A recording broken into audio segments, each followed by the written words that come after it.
Brad Leali, how you doing? I'm good, Dr. Thunder Wallace. I'm wonderful. Thank you. Good to see you. It's good to see you too, man. Yeah. Last time I saw you, I was touring with the Basie band, You sure were. You sure were. and we came to North Texas, and that was I'm not a permanent member of the band, but I've done a number of tours, and of course you have history with the band. Yes. And one thing that we did was we performed, and I got to play with you. I got to trade with you some on. Was that It seemed like it was something pretty fast. Basie Power?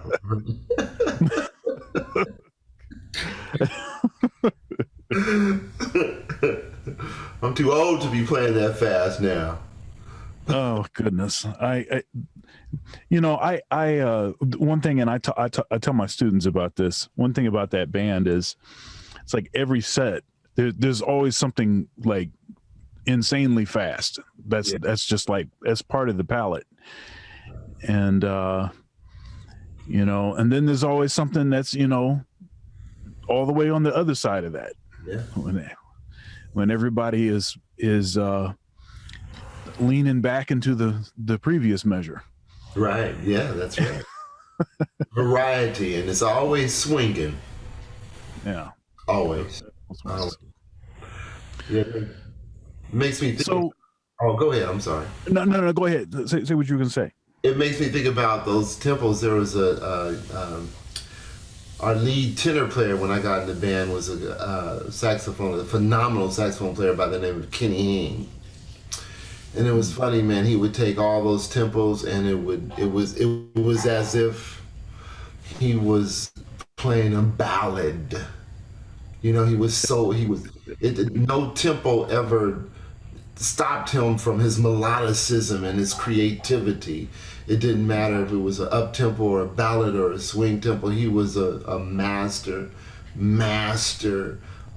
soloist, and I would always marvel with the ease that he would navigate through all those tempos and tunes. It was just marvelous. So when we're talking about these tempos, I have to think about Doc. We call him Doc. But I'm sorry. Go ahead. What were you saying? Oh no, I was trying to think of when we met. It seems like I bumped into you at a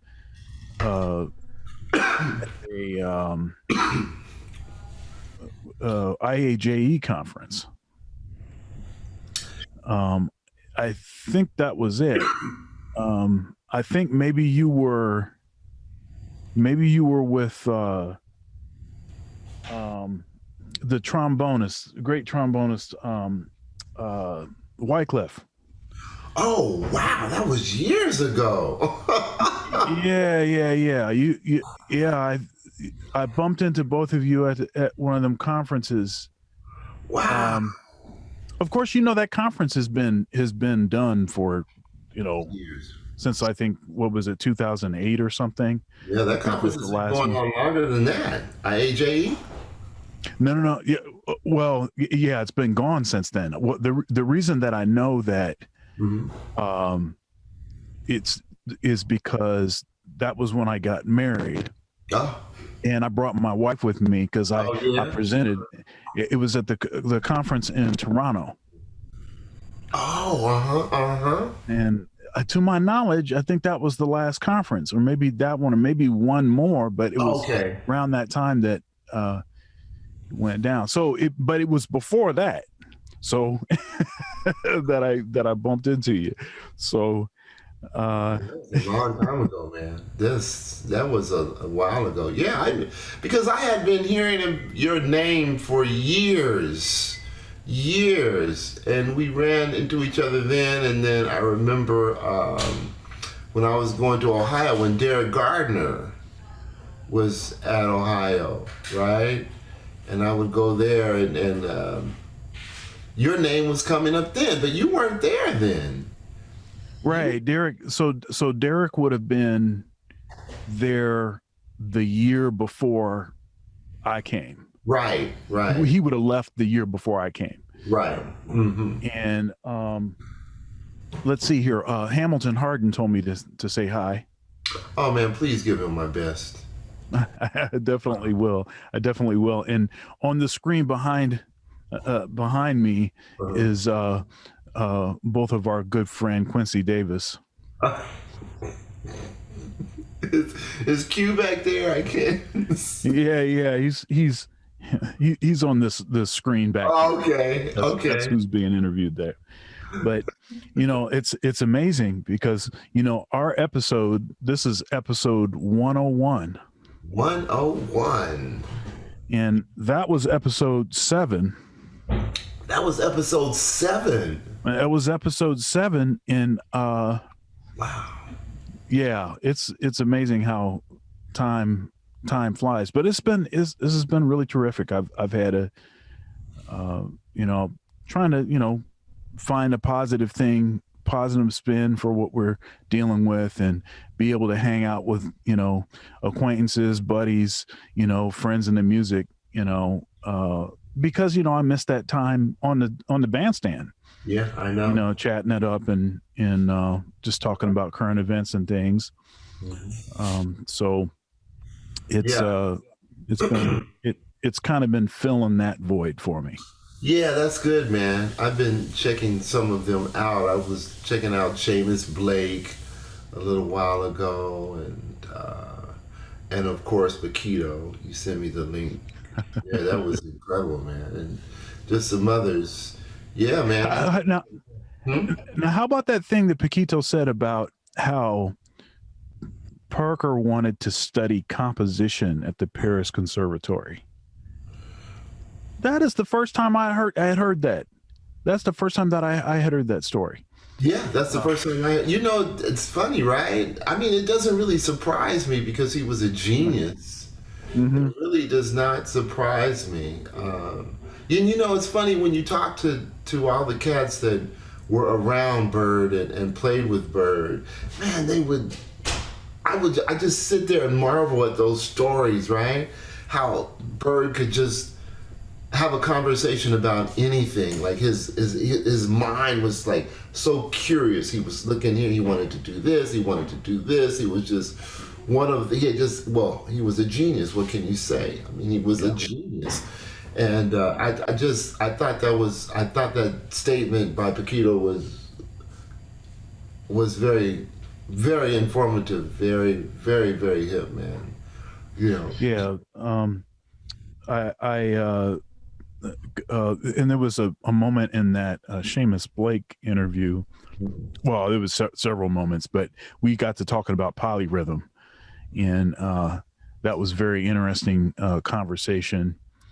And I didn't see the whole thing, but yeah, I'm eager to continue that conversation with him because I bet. Yeah, we got into some pretty interesting things. Well, I saw that you took lessons from him as well. Yeah, I got a lesson with him. So the way that it worked was during Trent Keniston, that was my teacher for my undergrad and my master's degree. And he went on sabbatical my junior year, much to my dismay. But as a way to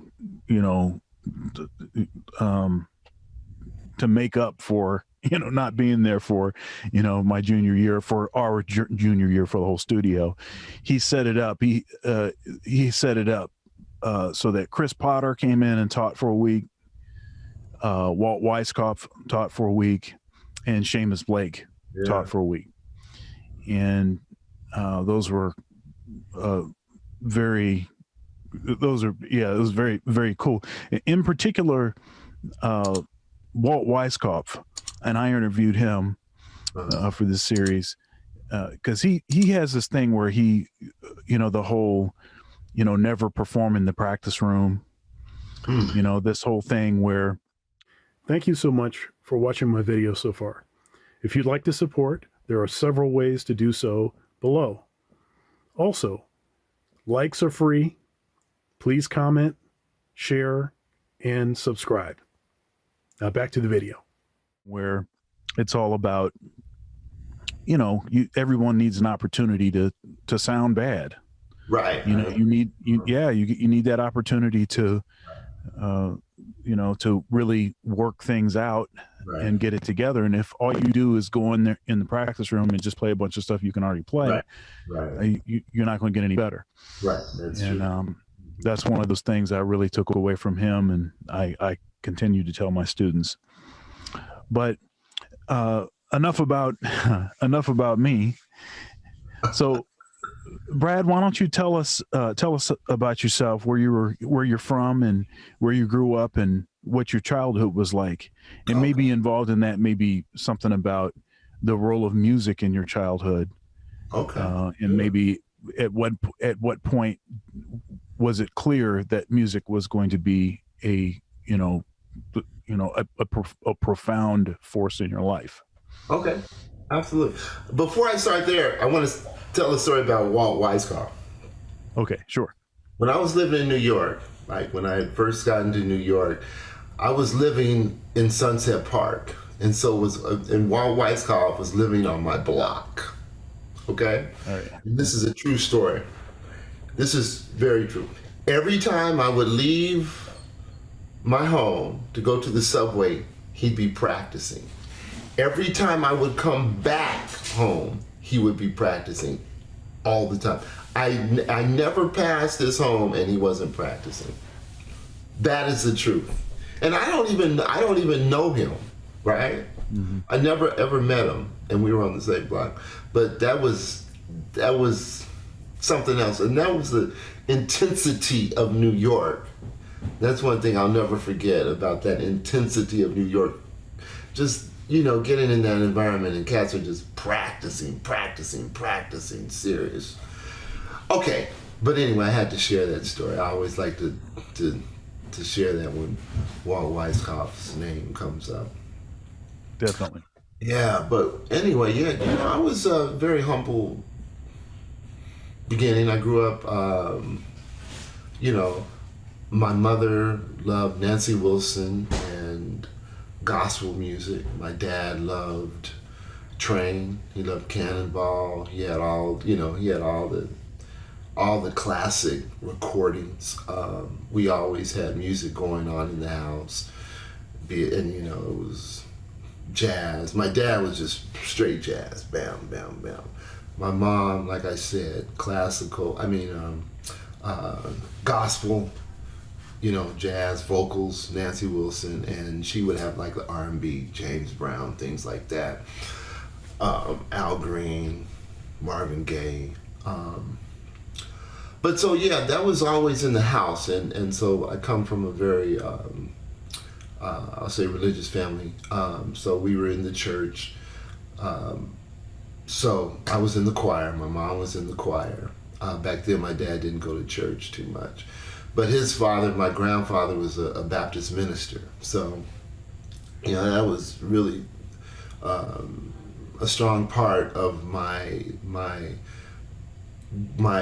being raised and growing up, and it still is to this day. I see that you're a minister of music, right? Yes, sir. Okay, yeah, I saw that. So you would know where I'm coming from. So that was it, man. I was in the choir. I did not play the sax at that time. I remember I would always go into the basement, and my father's saxophone was downstairs, and he would play it every once in a while because my dad was a sax player. He was a phenomenal sax player, but he stopped playing because back then my grandfather wanted him to be a doctor or a lawyer or something like that. He didn't really want him to be a jazz musician, because he was seeing like the drugs and things like that, and he didn't want him to go in there. So, but my dad loved it. He loved it. I remember as I was getting older and I was playing around town. I'm from Denver, Colorado. I remember I would be hanging out with the older, the older cats, and they were my dad's age, and they would always say, "Man, Brad, your dad was killing. He was a great saxophone player. I wondered, I wish he would have stuck to it, right?" And I would ask my dad, "Why didn't you stick to it?" And he said, he really didn't have the support. So I would hear him every once in a while in the house play Harlem Nocturne, Harlem. And I'll never forget it to this day. My dad had this beautiful, beautiful tone. Beautiful, beautiful. But he didn't play it that much, but he would play every once in a while. And so anyway, I would go, and I'd go downstairs and I'd always see a saxophone, and I'd open up the case and I'd say, "Man, this is a beautiful horn." And I would look in his yearbooks, and he was always in the band. And back then, in the jazz band, those guys were clean. They had their suits, and it was just like almost royalty, right? So those are pictures that stuck into my mind. And then I remember one day I was about, I think I was seven or eight. I said, "Daddy, I want to play the saxophone." That very day, he took me and he took the saxophone to get repaired, to get overhauled or what have you. And he signed me up for lessons, and I joined this junior police band. My cousins were in the band. One played trombone, Jeff, and Larry. Larry played the trumpet, and then it was on from there. It was just, I got bit. And so I just stuck to it. I mean, there was nothing else really that I wanted to be a football player. That's what I really wanted to do, other than music. And I was in did you play Little League football? Yeah, I played some Pee Wee football, and I remember distinctly, I remember this like yesterday. I went in, I think I was, they had me, okay, let's see, how did this go? I must have been on the offensive side of the ball. And so I was doing some blocking for the quarterback. And this older kid came in and laid a lick on me. And that was my last play as a football player. Let me tell you something, man. That's the same exact story that happened to me. But this was in high school. I was playing, this was our first game of the season, right? I hear what you're saying. I was in that, I was like, man, do I want to play sports or I want to be a musician? So I was a wide receiver, and as a wide receiver, when you're going across the middle, you're game, man. Right. It's sitting duck, right? So I'm going across the center, midfield. Quarterback throws me the ball. I catch the ball. I'm running. Linebacker comes out of nowhere. Bam! Lights me up. I fly. I'm flying. I remember I was flying in the air. Fell to the ground, right, on our sidelines. And one of the cheerleaders, one of my friends, Angie, I remember, she looked down at me. Golly. And I'm telling you, just like you, that was my last day. From then on, it was all music. It was all music. All music. It was no. It's like a scene. It's like a scene out of Friday. Yeah, when man. Smokey, like when Smokey stands over the cat, and he said, "He just knocked you the out." Right. It was like that, man. It was like divine intervention, right? It was divine intervention. It's like, okay, Brad, this is not for you. This is not for you. This is not a career for you. So yeah, and but it was pretty cool, man. I have to admit, like growing up in Denver was, I think in my life, to be very honest with you, I know that this is how I feel. I believe that the Lord always had this path for me, and all I had to do was just surrender, right, and just let it be. Just that's all I had to do, and it still is proof today. Don't fight it, just let it be. Because once I decided that, it was like in high school man, I grew up with some great cats. Hey, did you know the name Don Cheadle? Of course you do, right? Yeah. Okay. Yeah, I was in a movie with him. You were? Yeah, I was in the Miles Davis movie he did. What? Where were you in that movie? Yeah, I mean, you know, I was like, he hired a lot of professional musicians. Yeah. And you know, we got paid like extras, so I ain't got no money. but I was the stand-in for Cannonball, and so there's a scene in the club. It's supposed to be like the Vanguard when Miles comes out front and he gets beat by the police and all that. Yeah. So I was in that scene, that whole exchange. You can see me running out, and then you can see me if on the stage where they're playing Blue and Green, I'm standing right beside Don in that. And there was one other scene. I'm trying to remember what the other scene was, but there was one other scene. But Don was really super. He's a nice dude. And you know, he was telling me these stories about being a saxophone player and you know, transcribing, and you know, he had some good horns. He had a couple sixes, you know, and he was telling me that whole thing, and then he was talking about how he heard some other people play, and he said, well, he knew that he was just going to do the acting thing then. Well, he learned how to play trumpet for that movie. Yeah. I mean, it was like a 10-year or plus process. And this dude, he showed me the transcription. This guy wrote out the transcription of Blue and Green. And this dude, look, this guy, you know, in the movie, it's Miles playing, right? Yeah. But, you know, on the set, this dude is nailing the transcription. Yeah. This dude is nailing the whole thing. I'm like, I mean, that's a different level of commitment to, you know, to something it's incredible. He was telling me about taking lessons and all kind of stuff. It was super good dude. Well, we grew up together. How about that? We grew up together. It was myself, Don Cheeto, several, you know, Greg Gisberg. I'm sure you know Gizzy, right? Javon Jackson. Yeah. Charles McNeil, right?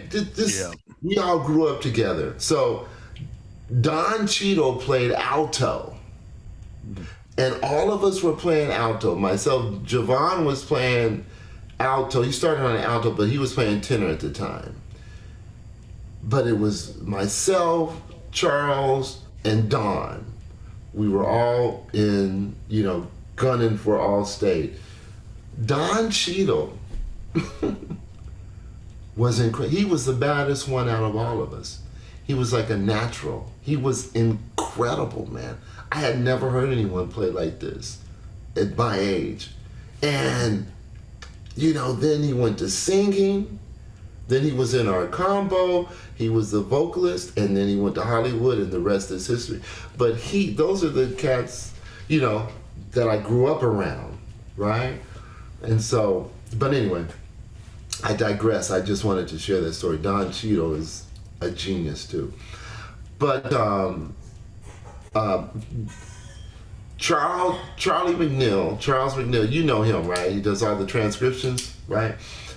So we were in school together. We went to George Washington with another saxophone player named Melvin Bell, great tenor player.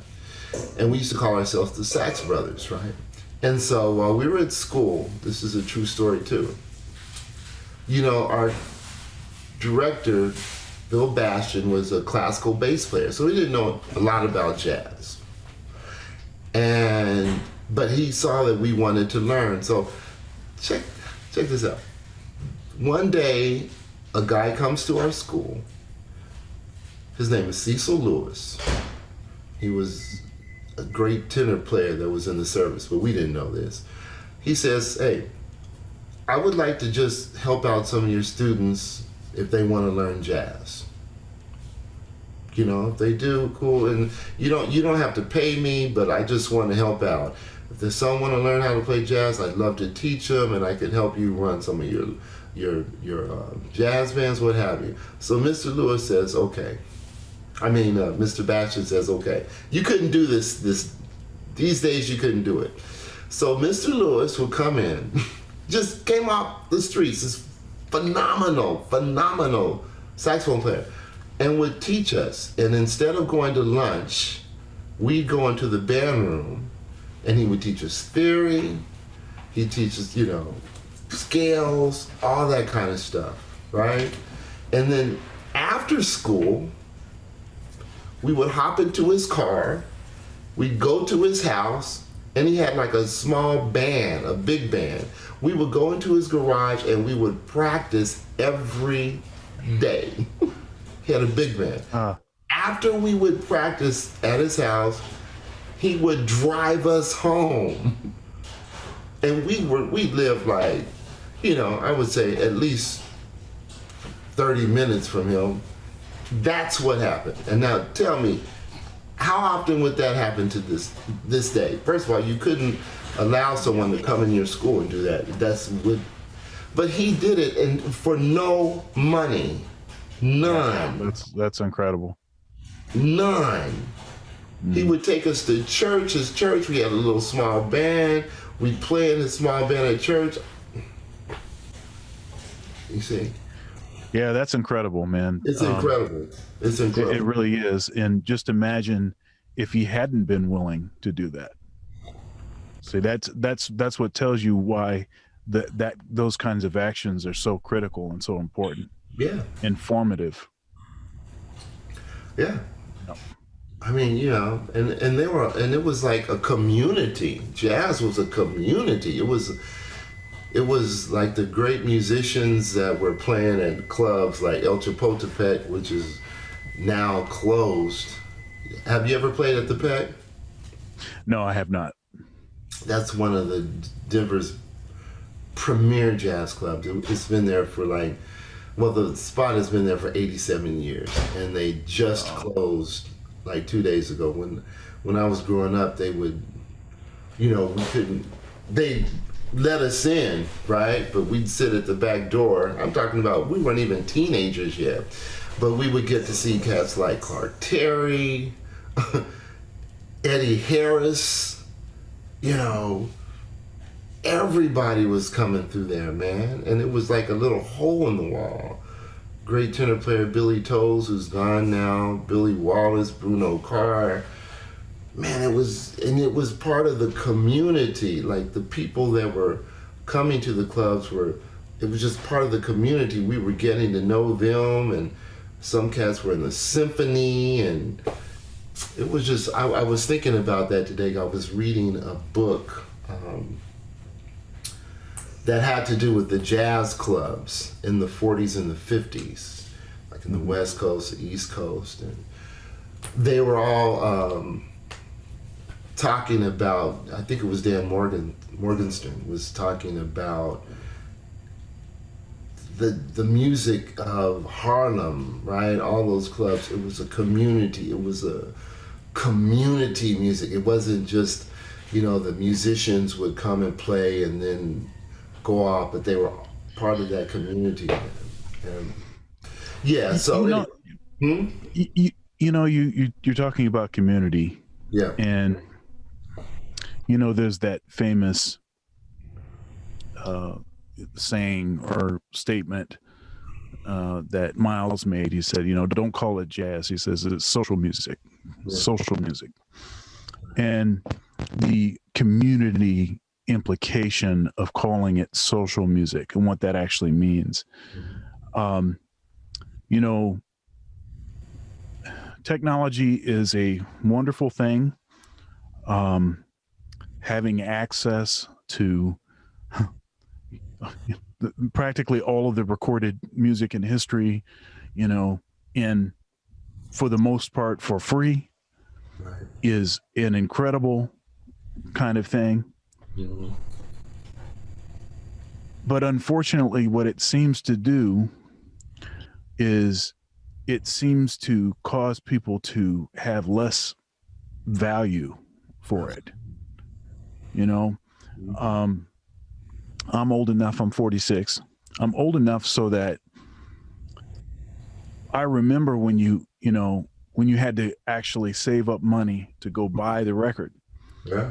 And then when you got it, you wore that joker out. That's right.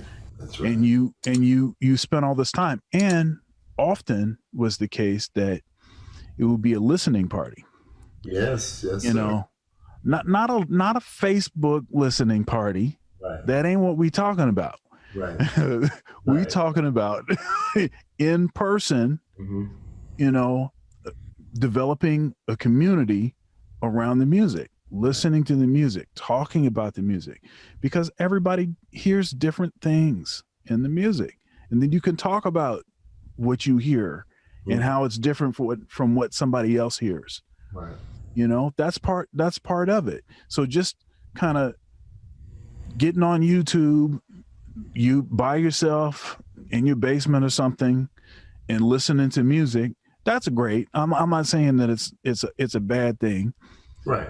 But it's not the same as listening with other people.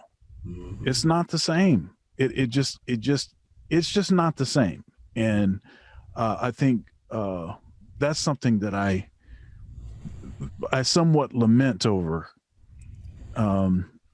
with my students, is just the thought that there's this aspect of the way that I learned that I don't know that they're ever going to have that.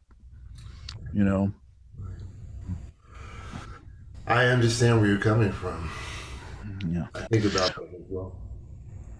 What are some things that you do with your students to try to encourage them to listen in groups and to maybe try to recreate some of that sort of community kind of thing? And I mean, musicians tend to be introverts, right? I'm an introvert, right? And a disproportionate number of us are. And so sometimes it's hard to get introverts to want to go and socialize. I know it's an energy depleting event for me to go and have to do a lot of small talking. I need a lot of sleep after that. I'm just being honest. But there's something around there's something about fellowshipping around music that is not depleting. It's rejuvenating. Absolutely.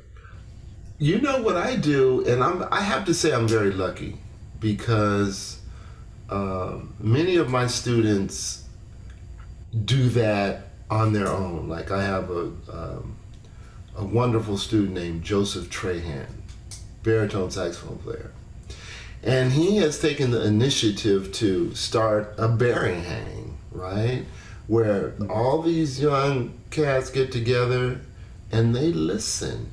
They all bring in some different Barry players and they sit there and listen to an entire recording, right?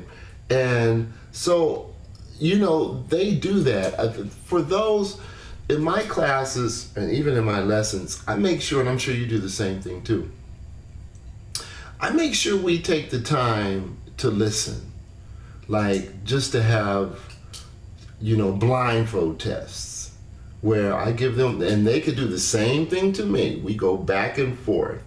And that, I have noticed that piques interest as well. Like if I play some stuff for them, one of the things that I like to play for them that just blows their mind is that Ray Charles on Soul Brothers with,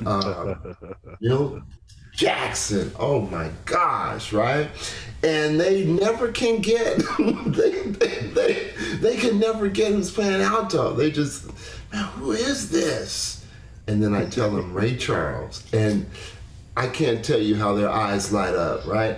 And then things like that, then boom, they're off, they're gone. The majority of them are gone, and they're like, okay, I gotta check this out. So, I find that if I throw things on them that they have no idea about, then that piques their interest. Just like for me, like when they let me hear some things that, like some more modern things that I may not be familiar with. They do that, I'm like, oh my goodness, they do that to me. So I like when teaching is give and take, And I talk to them a lot about that as well, where it's not just one person giving. Even in this interview, this is we're really just rapping, right? Right. We're giving, we're taking. I'm throwing some stuff. You say, "Oh yeah, man," and then you give it back to me. So now we can really interact with each other, and I think that helps in the teaching process. Definitely, that's my process. Mm-hmm. Yeah, I originally this series was called the Quarantine Interviews, and that made sense given that I started doing these interviews basically right when the beginning, like right when stuff was getting locked down. Wow. So like second, third week of March or something. Wow. And do you ever sleep? That's my question. Dude. No, I don't sleep. What's sleep? What is I that? bet you don't, man. No, I do sleep, but I also, I'm a Christian. Yeah. And I see that God's hand, it's undeniable. I mean, I agree. It's hard.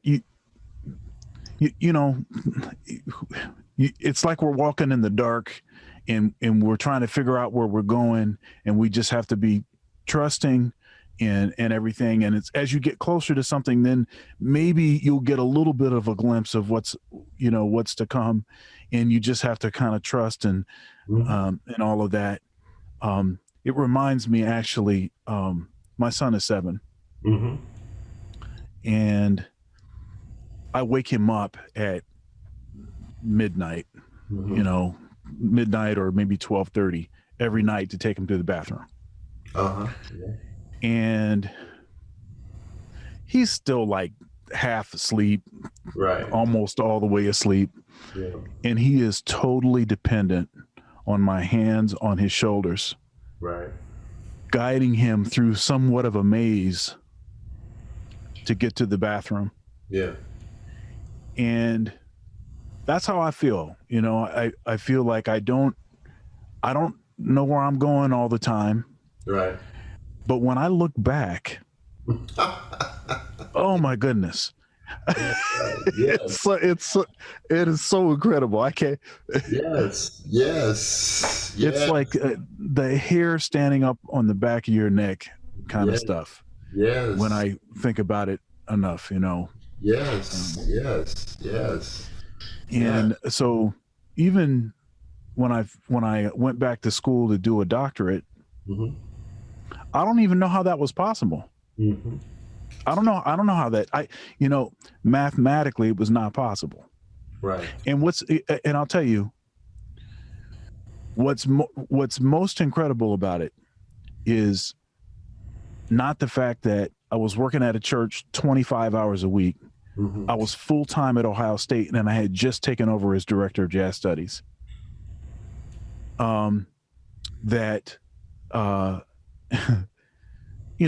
Obviously I'm married, right? I have, and my son was just born. Yeah. And all of this other stuff. I'm playing with the Columbus Jazz Orchestra frequently, other gigs, trying to stay in the gym, trying to do all the stuff. Driving to and from school, I had full assistantship at the school I went to. Yeah. University of Cincinnati. I'm driving 2 hours one way to get there. I had to drive down 3 times a week. Yeah. Right? It's 12 hours in the car just driving. I don't even know how that stuff is possible because I put my son to bed every night. Yeah. That feels good, doesn't it? I don't even know how that's, I don't know how that's. Well, you know how it's possible. Right. Well, what I'm saying is, I got you though. I hear you. I know how it's possible. Right. But I hear you. But I don't know how it's possible. Yeah. How is that possible? Yeah. Okay, yeah. I know how it's possible, but how is that? Right. Yeah, I get you. Right.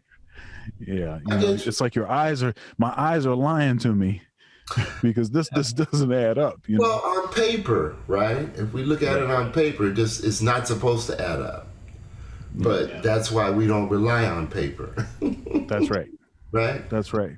That's why paper is paper, you know. So, But I'm not sure how we got on that, but well, I was talking about the interviews, and you were talking about the sort of give and take, right. and Oh, for our students, yeah. yeah, and I said, the interviews used to be called quarantine interviews, but Right. my style of interviewing is always very much more conversational. Right. Mm-hmm. And so after the first 50 interviews, I changed the name to Conversations with Dr. Thunder. Yeah. And that seemed more appropriate and seemed to express the sort of improvised nature of these dialogues. Right. Right. Right. Mm-hmm. Yeah. But so what are you working on, man? What projects are you involved in? You sent me a few videos. Yeah, man, I'm wow. I don't even know where to start. I've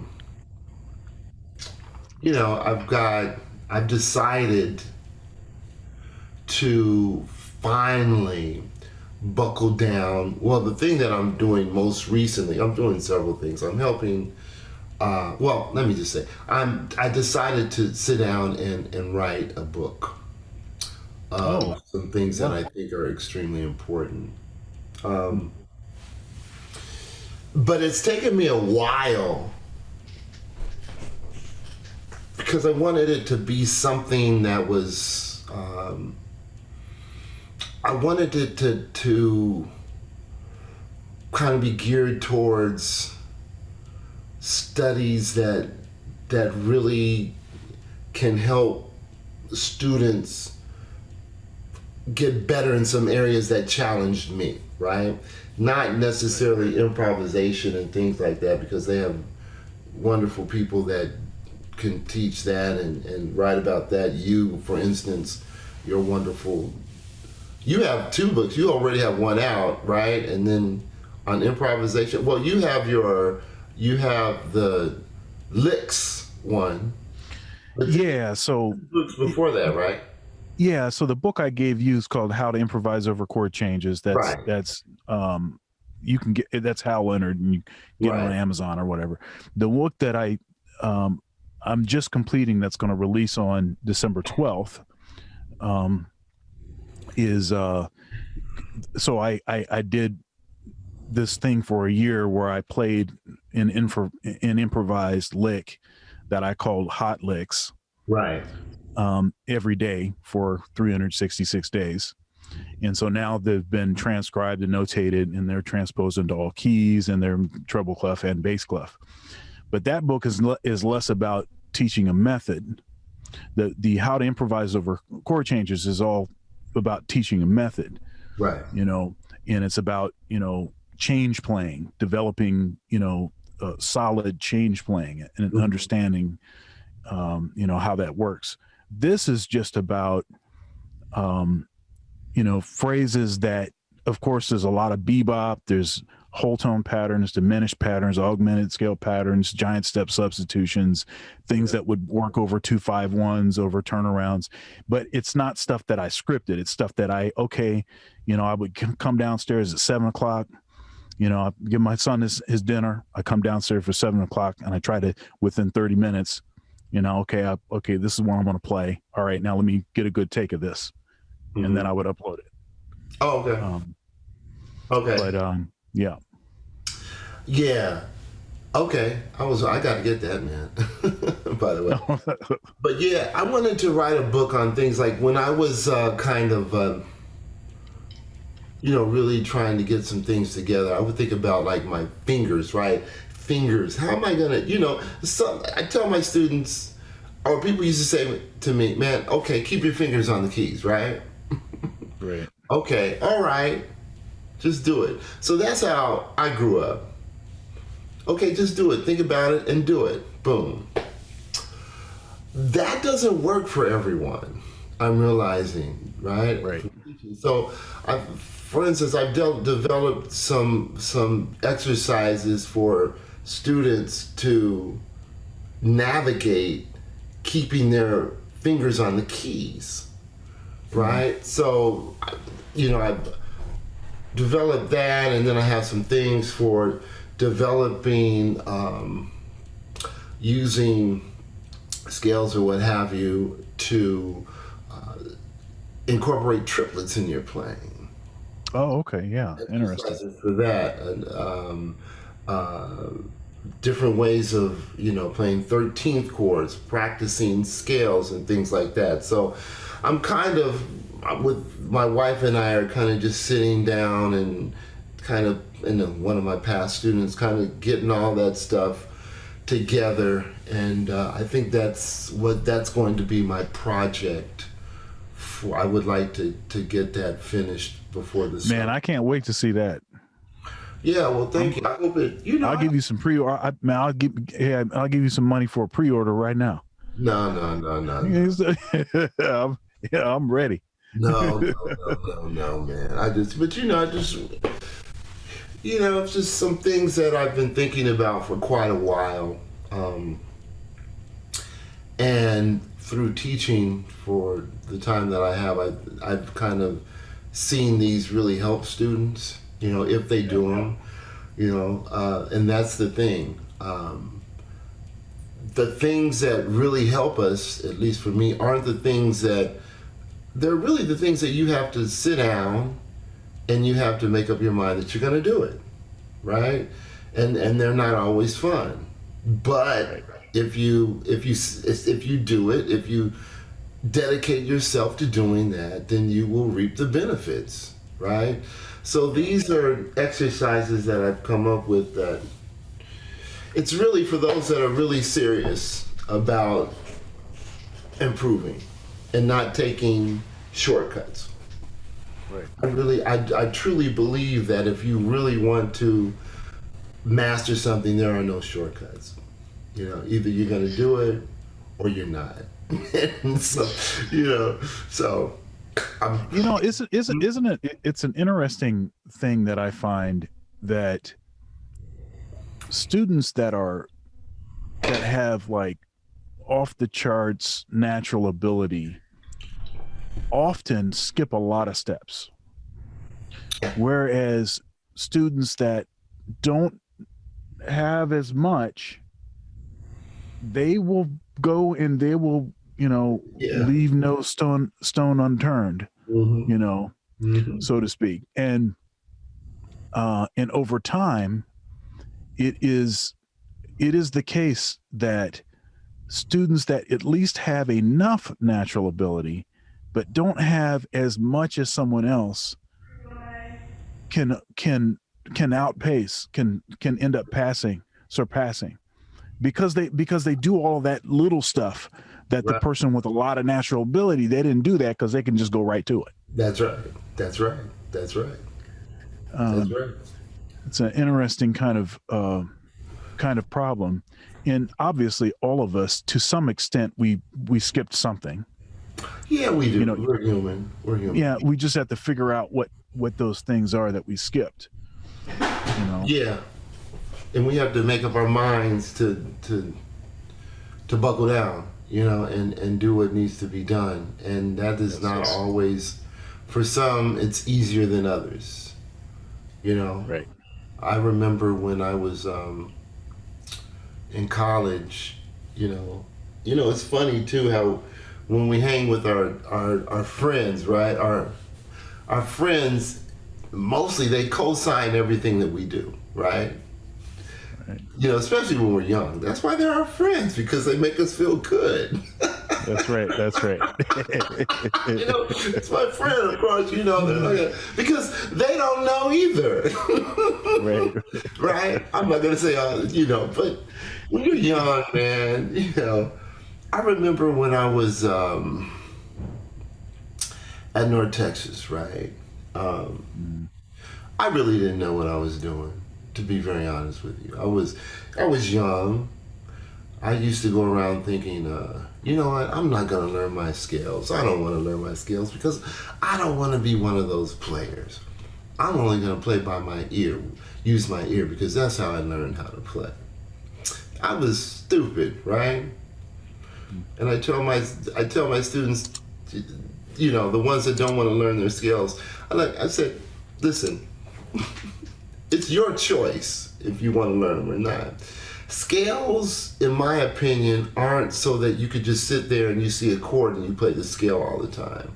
Scales open your ears for other possibilities. They just inform your ears that you can hear other things, right? Now, there are geniuses out there that, man, they're just on another plane, right? But for most people, the more we learn, the more we train our ears in hearing, the better we can get, right? So anyway, now I know that many years later. But I remember being at a jam session with one of my friends, right? And so we're playing the blues. We're playing like a B flat blues. So I'm just laying on that A. Laying on it, right? Not even dealing with the A flat, but just laying on that A. And you know what my friend said to me? My friend said, man, I love what you're doing because you're delaying the resolution. You're delaying the resolution. And I didn't know what I was doing. I'm playing the A because I didn't know what I was doing, right? And so you know what I said, man, you're right. I'm delaying my resolution. That's exactly what I'm doing. And then, you know, so I've got that, you know. And then so I made the 1 o'clock and all this stuff. So I'm thinking, I never had the big head.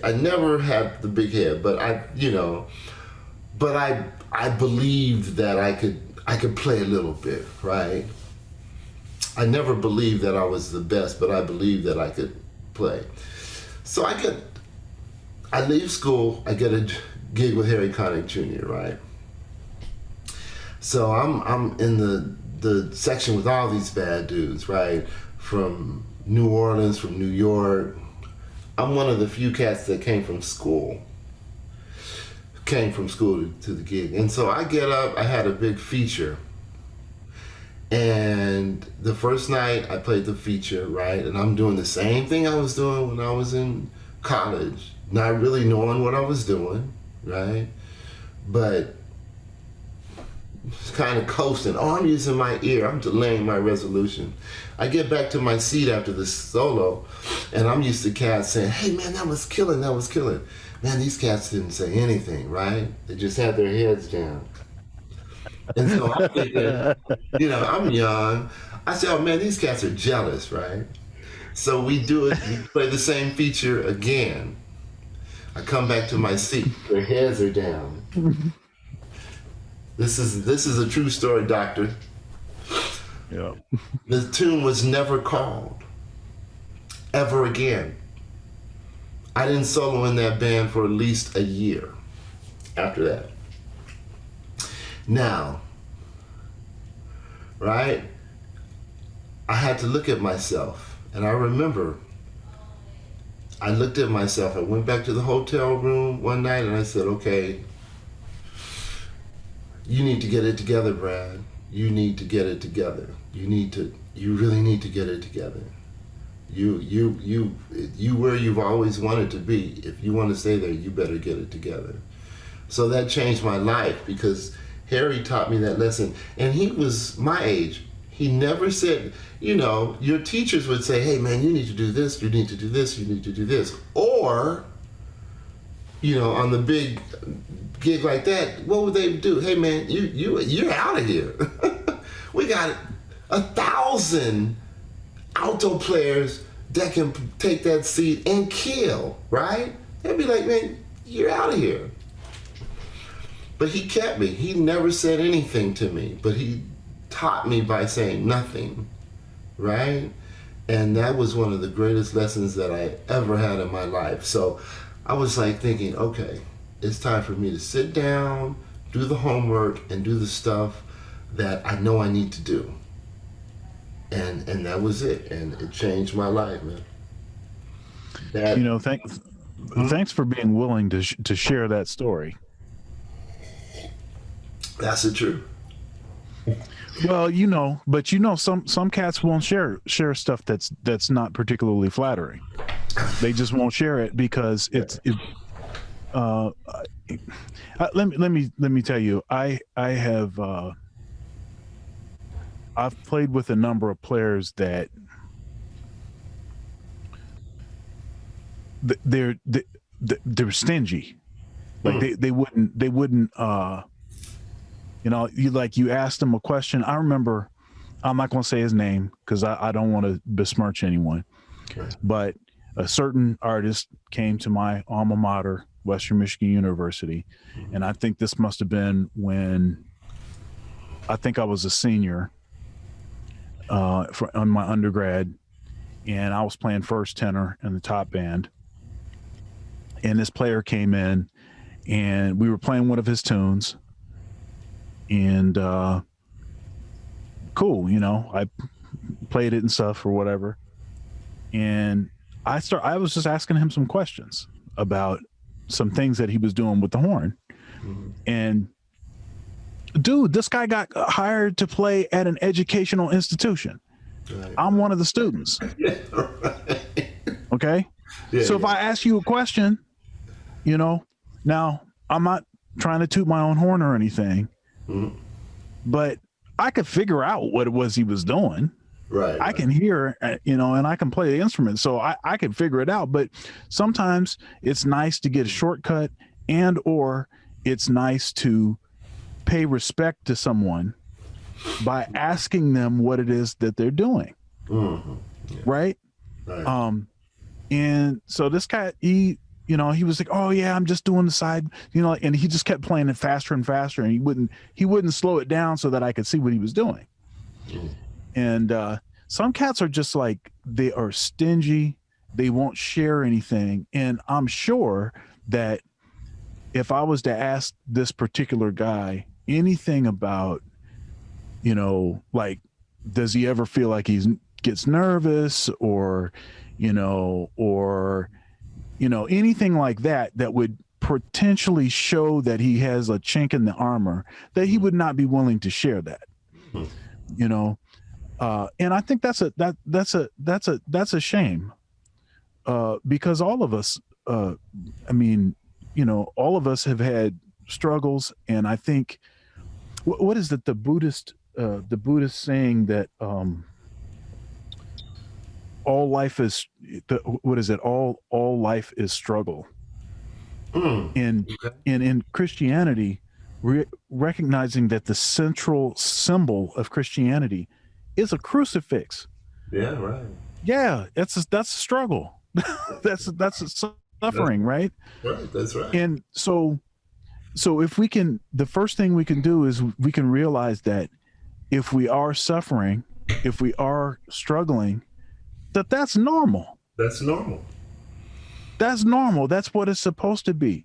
And when people that are in positions of authority try to unnecessarily hide their struggle, all it does is it makes the other folks' journey harder, because they don't see that you struggle too. So they at least can, feel like, okay, I'm not a weirdo. Right. And it's going to be okay. So, I said all of that just to say, I appreciate you being willing to share that, because I think more of us need to share those kind of stories, and more often. Yeah, I have to say, man, I don't take myself that seriously. I have to laugh. I can't. I'm not the type of person that can really survive if I'm acting like a different person than I am. I'm just who I am, and I haven't. It's just I guess I try to teach my children that too. Or just humbleness. When you give and give, then you really receive more. Like, I remember my wife, right? My wife is like one of the most giving people in the world, without question. And I was like, man, why are you always, why don't you? But then I was like, man, that's why I fell in love with her, because she's like that, right? But then I tried, right? I said, let me learn something from her, right? And it was like, man, and not just giving in everything that you can, and it makes you feel so much better. It makes you have so much more peace, right? Because there's so much more to life than okay, we're talking about horns, but there's so much more to life than playing the saxophone. So much. I mean, this is great. I love it, but this is not the ultimate, right? That's not the ultimate. So once I kind of realized that, it was just, man, it just feels so good to just share and give, and it gives you peace. It really gives you a sense of peace. So, yeah. When did you know that you wanted to teach? Wow, man, that's a great question. I never thought about teaching ever. I just wanted to play. That was it. That was the only thing that I felt that I was really, really, really good at. I just wanted to play. I didn't think about money. I didn't think about, I just wanted to play and swing, because that was nothing worldly, I guess, hit me like that. Like, just the feeling of that swing, right? When the stuff is like, I was like, oh man, this is it for me. And so that's what I did. And this is how the Lord works. I was making I was in New York, living good, working, having fun, touring, whatever. And a friend of mine said, hey man, Rutgers University has these fellowships. It's called the Ralph Bunche Fellowship, and where, basically they will pay you to go get your master's. You should try it. I said, man, okay. But I was playing, I wasn't thinking about it. And I just kind of blew it off, and then he came back to me. He said, well, Brad, it's due tomorrow, right? So if you want to do it, you should do it. So my wife at the time, we stayed up all night, got all the stuff done, the application, and sent it in. And I went and did the audition, and I got it, right? I was like, okay, cool, thank you. And so I was working on my master's at Rutgers with Ralph Bowen. Have you interviewed him yet? I have not. Whew, my gosh, got to get him. He's sick. I'd love to interview him. Oh my gosh, you have some, man, you've done so much already.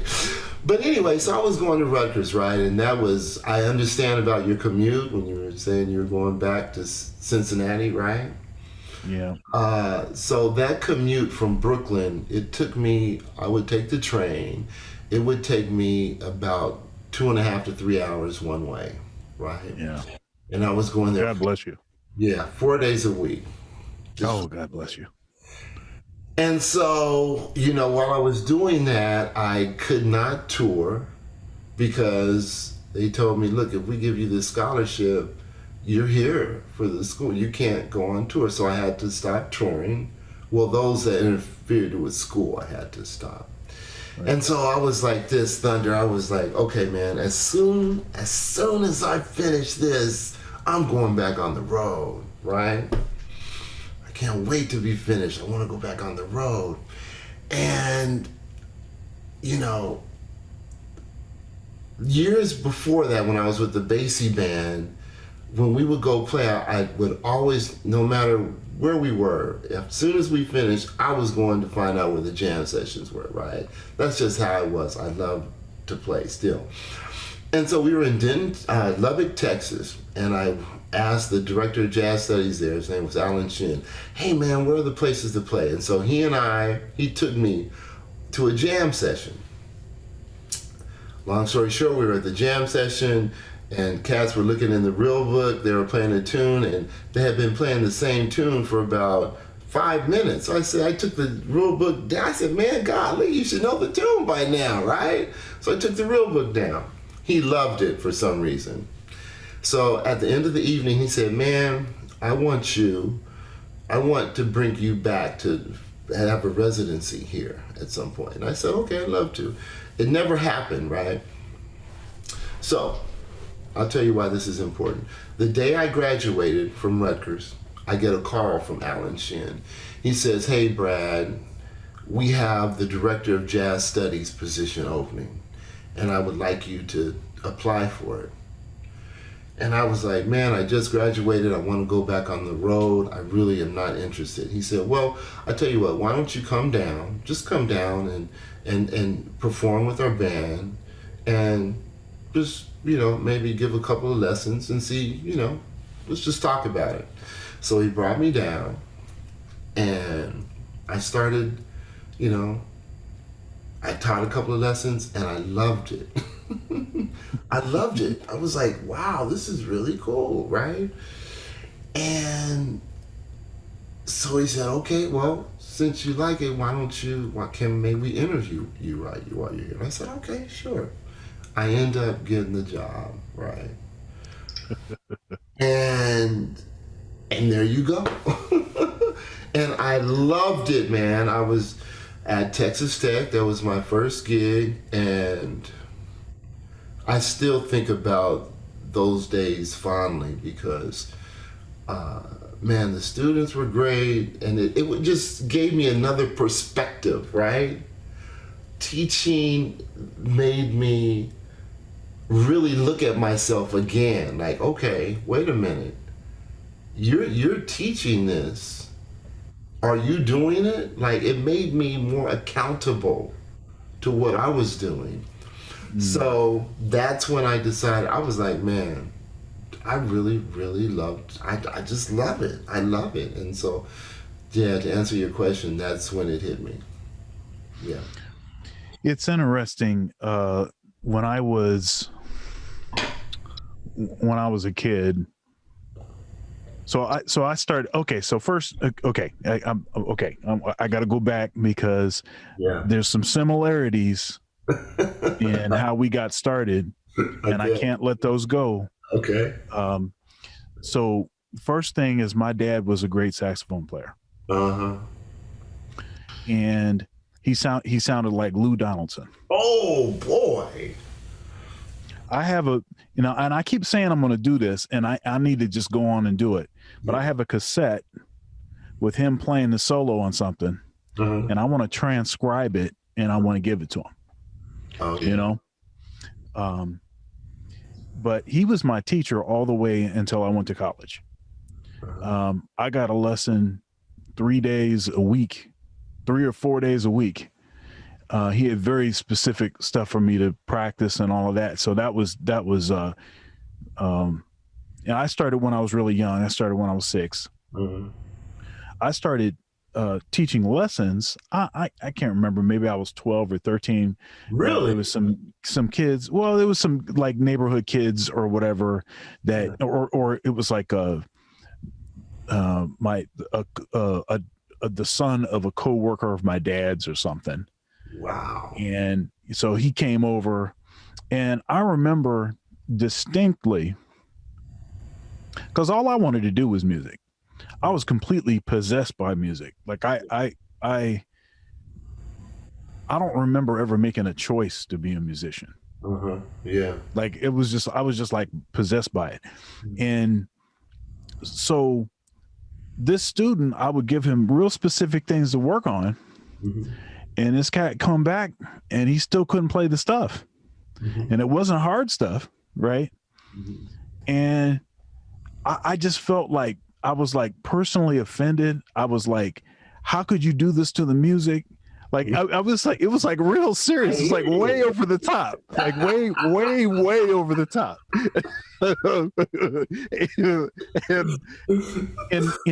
and from then on, my mantra was, I hate teaching. I'm never going to teach. Teaching is not for me. You know, bunk teaching. It was all of that. All I wanted to do was play and write music. That's all I wanted to do. And until I got to college, and first of all, I discovered that it wasn't music that I was teaching, but I was leading Bible studies. I was, involved in all of these kinds of capacities, doing other things where I was the teacher. And I really enjoyed it. And I was collecting all of this information, all these details and stuff, and trying to help people to learn how to do something better, and all like this. I was a teacher.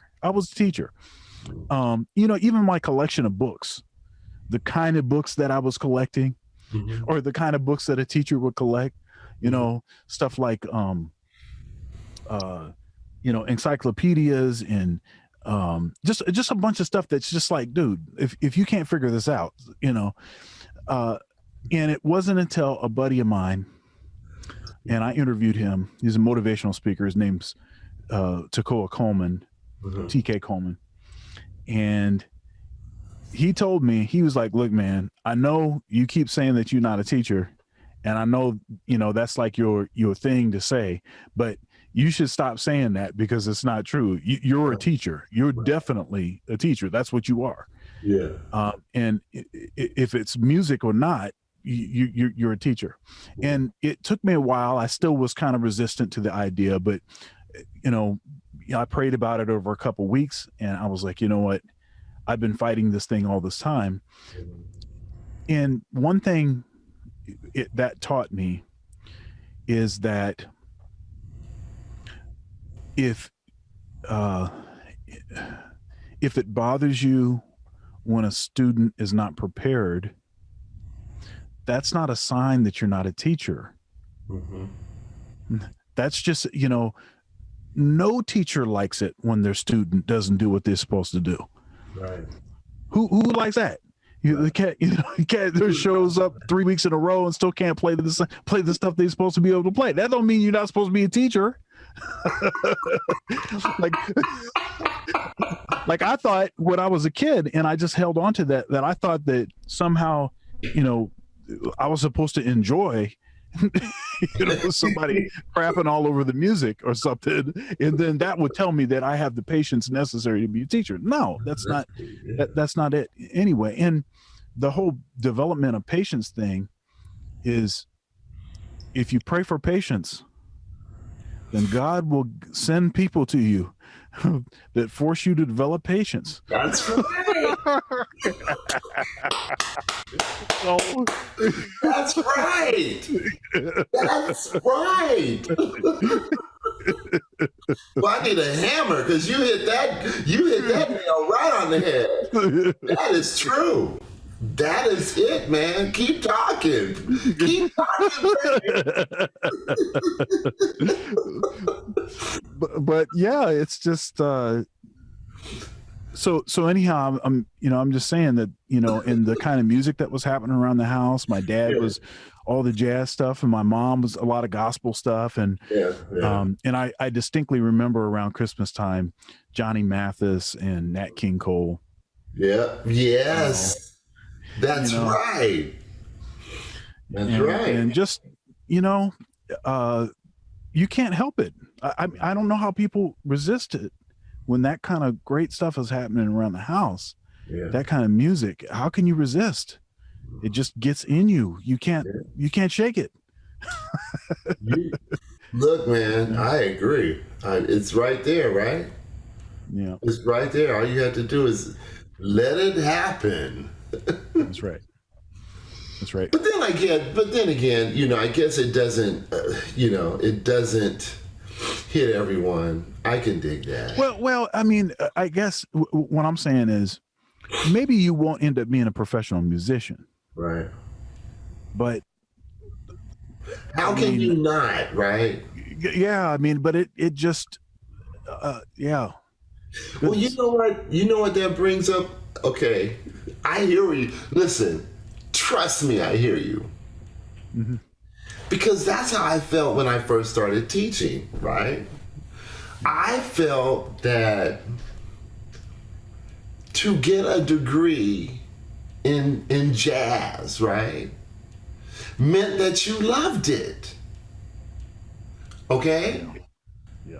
But that's not true. Yeah. That's not true. No. There are some people that get degrees only for financial security. If they can get that, that's what they don't love the music, and that was mind blowing to me, because everyone that I had been around my entire life that I know of that was into jazz was into it because they loved it.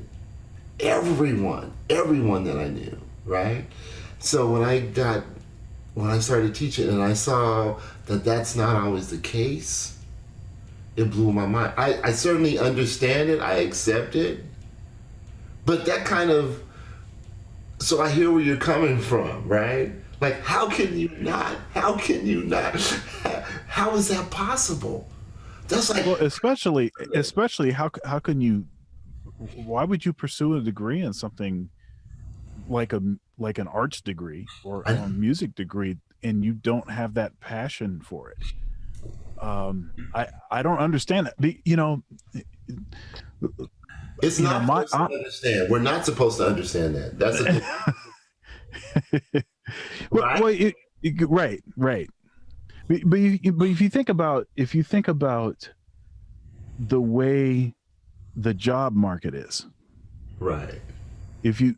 So there aren't as many gigs as there used to be. Right. And the gigs that still exist essentially still pay the same that they've been paying for the last 20 years, 30 years or something. Right. And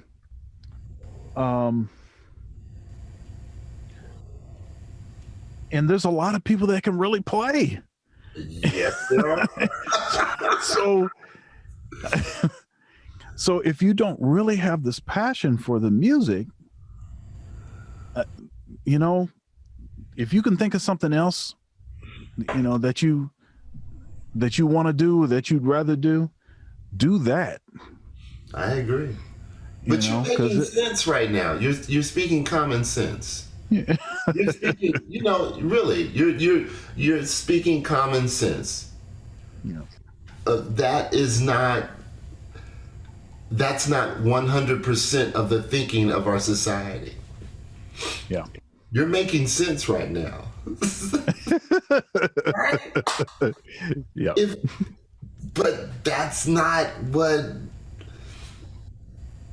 makes our world go round. It's uncommon sense. That's a big part of the stew. Right? So I hear you, man. I hear you. Yeah. So you live in a red state and I live in a red state. And what's your... Come on, man. I'm listening. Let me let you ask the question. And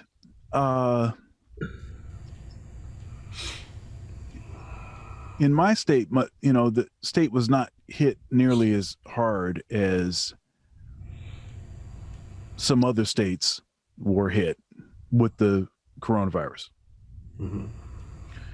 And there's this balancing act of not totally destroying the economy, which of course affects people. The economy affects people because the economy, you know, if you lose your job, then what you going to do?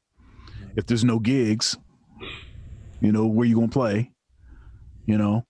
If all the restaurants are shut down and all the clubs are getting shut down, where are you going to play? You know, so there's the sort of balance between that and obviously this virus was just unlike anything we've seen before with respect to how contagious it is. And then couple that with, trying to, all the virtual stuff that's going on right now, all the virtual teaching lessons and virtual, I saw you had a video where it was a virtual thing where everybody recorded their parts and then they assembled the video together. And I've done a number of those. Yeah, you have. I saw you and Barry on some things. Yeah, I've done a number of those, and that's cool. Yeah. And it's not really like playing with folks, really. Yeah. But what are your thoughts about what's going on? And I'm a realist. I try to be, I'm not a pessimist. My wife might tell you different, but I'm not a pessimist. I'm definitely not an optimist. I am trying to see things as they are and speak about things as they are. But I mean, what are your thoughts about what's going on? It's as far as how this stuff is affecting musicians, teaching, the whole thing. Wow, there can be a lot of answers to that.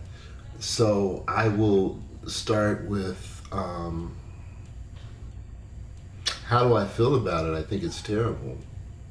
First of all, I think that it's terrible. I think in a sense that it's a wake-up call, right? That we have to, as a society, as a people, as a world, we have to start thinking differently. This pandemic has at least it makes me think that we need to think about others, because the way that we can fight this, right, is not just thinking about ourselves, but thinking about how our actions are affecting others, right? I don't think that we as a world thinking about other people is first and foremost for the majority, I'll say. Certainly not for everyone. But I think it's making us, forcing those of us who choose to think that way, right? We really have to think, like, everything that you do, right? Every place that you go, everything that you do is going to affect your wife and your son, right? Yep. Everything that I do, I moved my 82-year-old mother here. She's living with me. My son is here as well. My wife comes back and forth because we have a place in San Francisco. But everything that I do, right, I'm bringing it right back home to my 82-year-old mother or my son. So I have to think, I have to be smart in what I'm doing.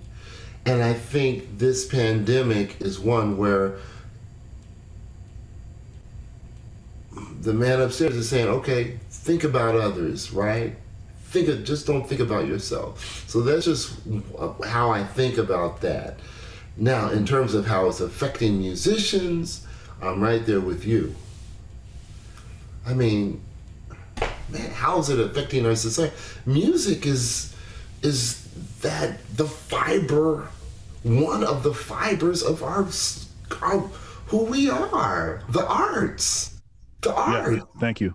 Like, things that we took for granted, everyone took for granted. We were like, okay, well, the jazz standard is always going to be there. Boom, that's going, right? We're going to be able to go down the street and play.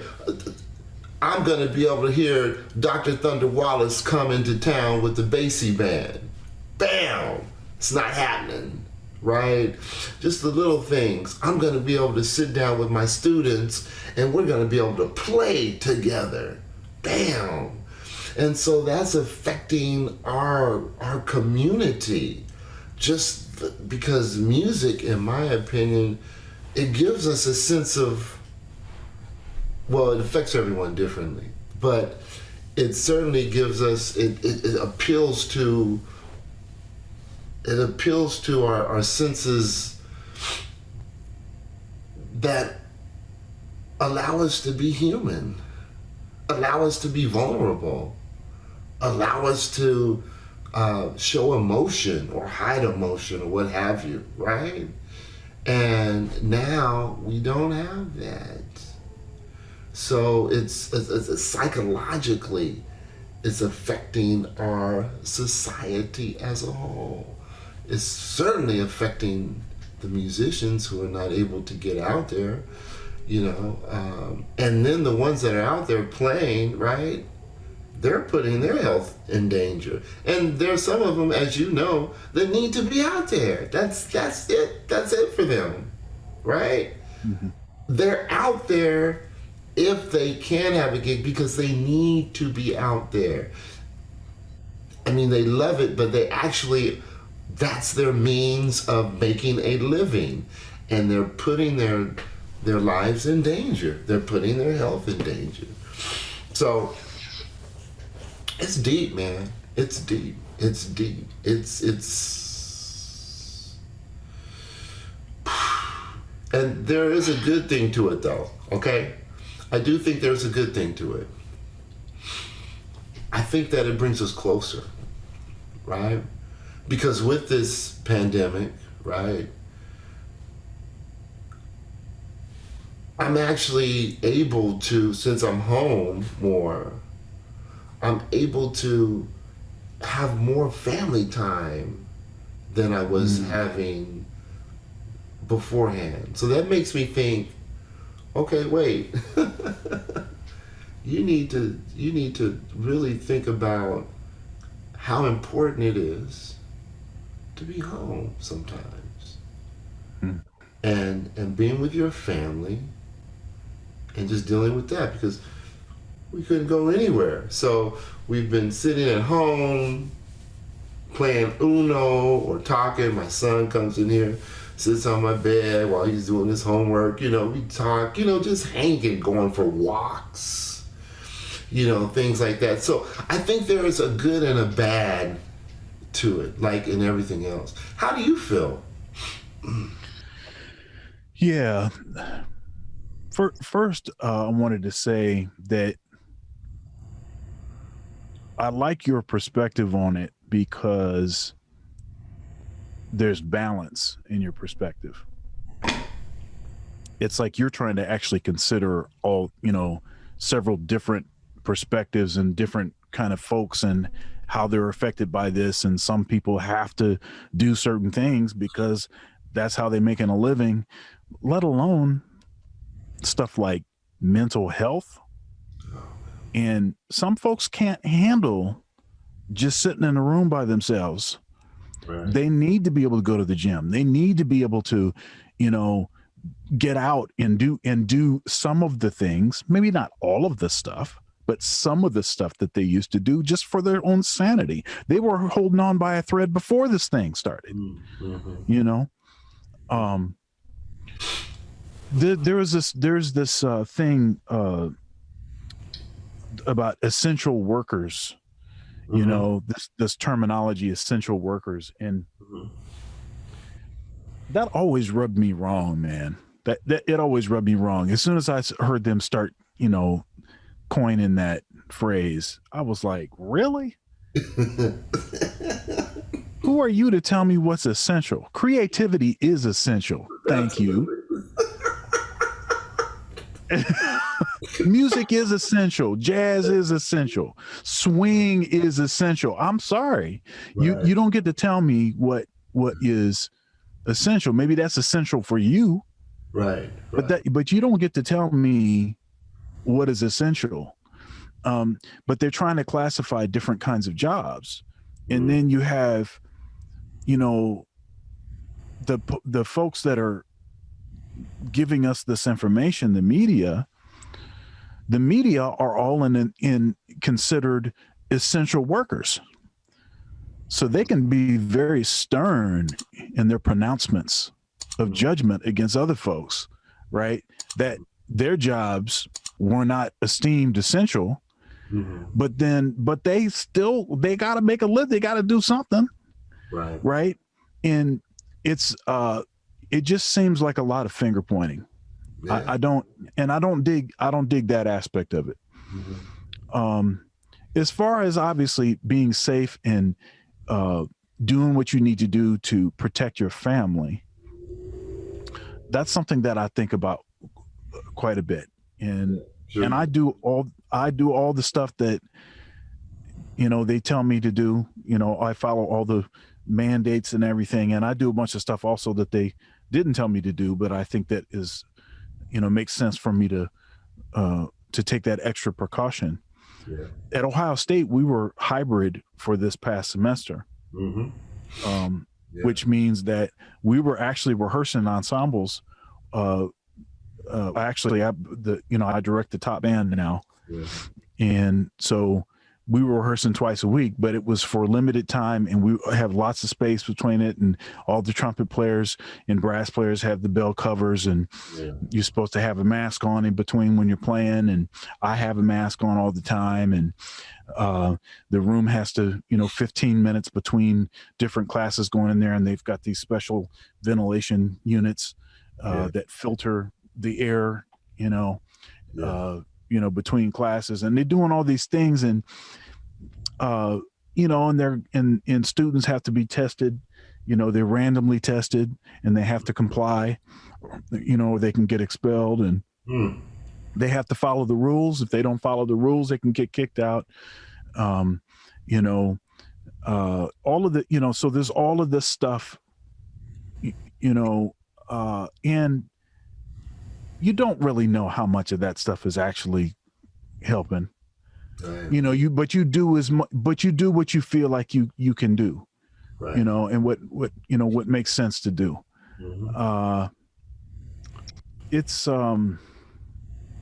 It's rough as far as the way it's affecting our community. The freelance musician community. It's just been so devastating. It's been horrific, about the worst possible thing, because you're already talking about a group of folks that already weren't making that much money. Right. Let's just be honest, right? That's right. That's true. Thank you. Now they tell you that you can't live on love, but most of us we're putting that to the test. So let me eat one of these love sandwiches. Okay.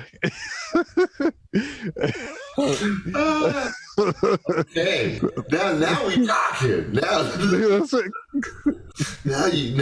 Now we talking about where we came from. What we grew up with. These old phrases we grew up with. Yeah, go ahead. I'm here. I hear you. Yeah. Yeah, man. So that's the general thing. And, I think about my son is in private school. Yeah. And they've actually been in session in the schools, especially through maybe through middle school, or at least K through 5. That's not where you would have the problems. You probably would have more issues in high school because the parents don't have as much control over high school kids as they do over, kindergarten through 5th grade kids, right? And in the school that he's in, there's been a few days when because a teacher tested positive, right. They said, okay, next 2 days we're out. There's been a couple times that's happened, but essentially there hasn't really been there hasn't been a dramatic impact. In where I live, there's a lot of different school districts. There's Columbus School District, that's the biggest one, but I actually live in Pickerington, and my son goes to a school that's in Reynoldsburg. And then there's there's all of these other small school districts, and they all are doing different things. They they have, the superintendent of those schools, and the boards of those schools, they get to make decisions for how they operate. Right. And the governor of Ohio has recently been sort of stripped of his power to do statewide mandates to shut certain things down. And he was being pretty, well, he is a conservative, but he was being pretty conservative with the way that he was doing things. I thought he was doing actually a pretty good job, not going too overboard with things, but while also being very specific about certain mandates. And it seemed like most folks were following those things. But it's crazy, because you go to the corner store. I mean, there's a United Dairy Farmers down the street from where we are, and I pass it like every time I go anywhere. When I go to go to church, we've been doing live streaming services, no congregation. Yeah. So I go to church, and I pass there. I come home from school or something, and I pass it. So it's always there, and so I stop and get milk frequently, because my son eats. I don't know where he's putting all this food, and I don't know how this possibly 7. And I'm telling you, I think he eats about what I eat. I still don't know what that. I don't know how that works. The math doesn't work very well in that. Wow. But so I'm picking up milk and different things from that store often. But I would say about 30 to 40% of the time, although it's clearly marked to wear your mask, no service unless you have your mask on, people come in there routinely, no mask, and they still serve them. Man, So stuff like that is like, well, it's like, either don't have the sign up that says, no mask, no service, right, or have it up and enforce it. And certainly people that are coming in there, why are you trying to test this so much? Just put a mask on. It's not a big deal. Take the mask off when you get back outside. That's fine. Right. But if you're going inside, just put the mask on. So anyhow. Again, Dr. Thunder, again, you're doing it again. You're making sense. You're talking common sense. You can't talk common sense. Well, as I can't remember who I got this from, who says this regularly. He says, but there's a difference between good sense and common sense, right? That's true. It used to be that they were the same thing.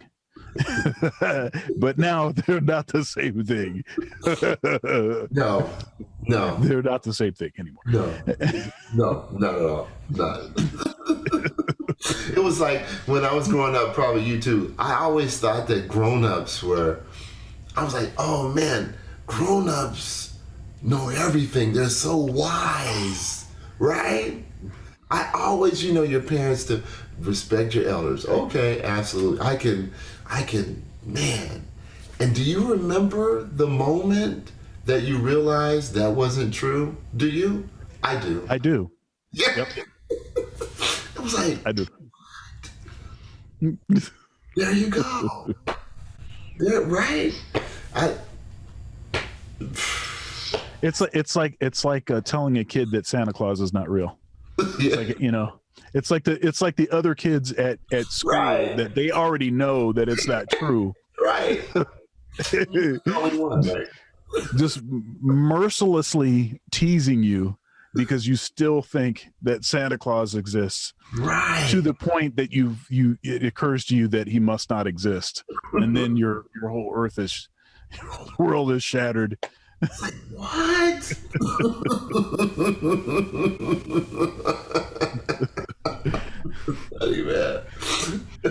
Now, it's a funny thing about that, knocking people's faith of Santa Claus, is that we were never taught that Santa Claus was real, or Easter Bunny, or any of that stuff, right. And so we knew that there was no such thing as Santa Claus. well, there actually is a historical figure. Saint Nicholas actually was, and there's the figure of Santa Claus is based on the real figure. Right. But delivering presents around the earth in one night and the North Pole and all that stuff. Yeah. So we knew that stuff was hogwash. Right. But my mother,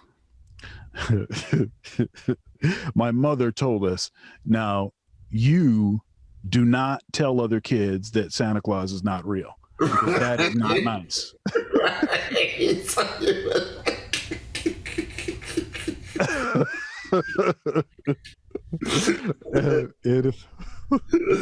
Oh, anyhow, man, this has been great, man. I have had such a good time rapping with you, man.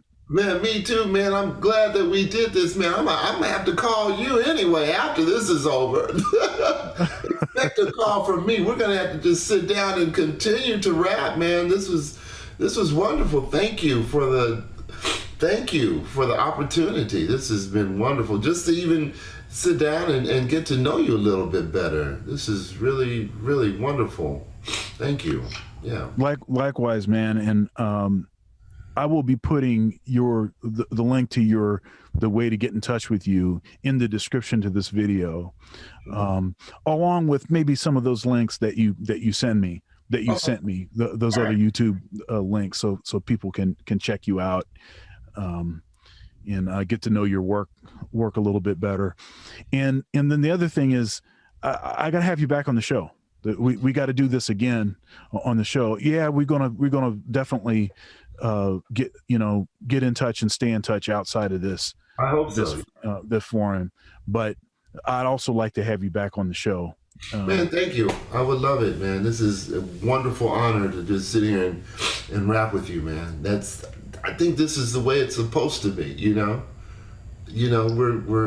We're colleagues. We share the same interests. We're both saxophone players, right? Yeah. We should be. This is what we should be doing anyway. We're just doing it on this, like this. When normally we'd be just sitting down rapping right now. So yeah. This is. Thank you, man. That's. I'd be happy to come back, but I definitely think that. Let's just keep on rapping, man. Just call each other every once in a while and say, "Hey, man, how you doing? What's going on?" Yeah, I definitely will, man. This has been, it's been healing. Yeah, for me too. Thank you. Healing, man. Yeah. Well, God bless you. And thank you, brother. You too. You and we'll talk soon. Okay. You take care. All right. Bye-bye.